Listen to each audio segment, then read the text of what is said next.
I want to start with a question. What is your well?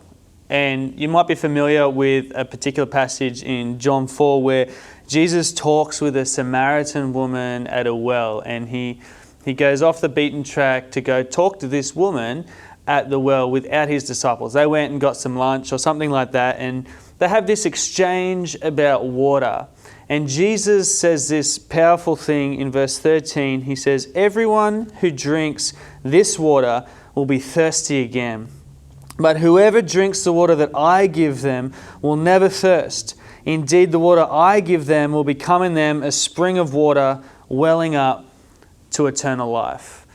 And this is one of my favorite scriptures in the Bible. I mean, I've got plenty, but I just love how Jesus, in this passage, if you go back and read it a little bit, he flips the story. The woman is actually talking about earthly water.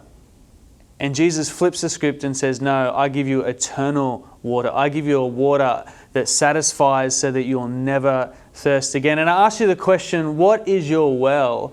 Because all of us drink from different kind of wells in our life, whether that be entertainment, whether that be comfort, finances, whatever it might be. We look to a lot of different things to satisfy, but in this passage, Jesus is saying that these things are only temporary.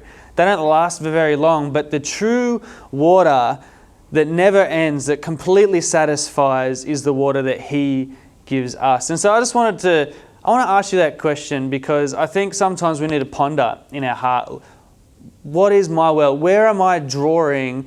Where's my expectation at in drawing satisfaction, contentment, life from? Do you reach for the remote way too much? Do you go to Netflix to find some kind of peace and relaxation? And that's all good, that's great, but it's temporary, and we know that Jesus is the only one. And in this passage, he kind of gives us a clue.